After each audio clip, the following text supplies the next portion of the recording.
A4 sheet எடுத்து இந்த மாதிரி நம்ம மடக்கிக்கலாம். அதுக்கப்புறம் அந்த தேவையில்லாத பார்ட்டு நம்ம வெட்டிக்கலாம். இப்போது அதை இந்த மாதிரி 2ஆ ஃபோல்டு பண்ணிக்கலாம்.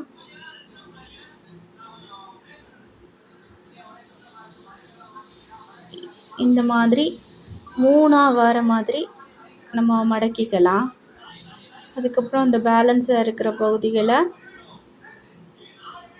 வெட்டணும். திரும்பவும் 2ஆ மடக்கிக்கலாம். பேலன்ஸை அதை கட் பண்ணிக்கலாம். இப்போது நம்ம அந்த டிசைனுக்கான அந்த பிக்சரை வரைஞ்சிக்கலாம். நம்ம வரைகிறது ரொம்ப கவனமாக வரையணும்.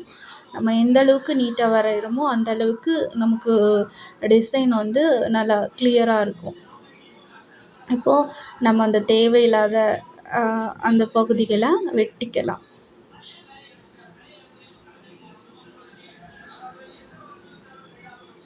வெட்டும்போது ரொம்ப கவனமாக வெட்டணும். இப்போ நமக்கு ஸ்கூல் லீவில் பிள்ளைங்களுக்கெல்லாம் சும்மா இருந்து டிவி பார்க்குற அந்த டைம்களில் கொஞ்சம் நேரத்தில் இந்த மாதிரி ஆக்டிவிட்டீஸ் கொடுத்தோன்னா பிள்ளைங்களுக்கு ரொம்ப பிரயோஜனமாக இருக்கும். புதுசாக ஒரு விஷயத்த கற்றுக்கிட்ட மாதிரியும் இருக்கும்.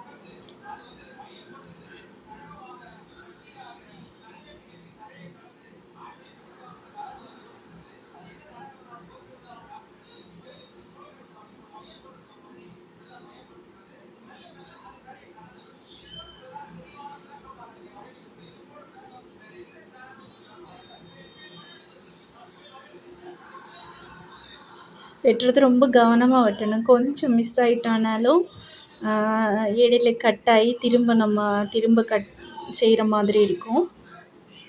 அதனால் அந்த சின்ன சின்ன பகுதி வரும்போது கொஞ்சம் கவனமாகவே வெட்டிக்கணும். இப்போ நம்ம அந்த ஃப்ளவரை ஓப்பன் பண்ணிக்கலாம். பார்த்தீங்களா எவ்வளோ அழகான ஒரு டிசைன். நம்ம மடக்கி மடக்கி வச்சனால இந்த மாதிரி இருக்குது. அந்த நீட்டாக வேணும்னா லைட்டாக மேலே ஒரு கிளாத் ஏதாவது போட்டு அயர்ன் பண்ணால் நீட்டாக இருக்கும். தேங்க்யூ.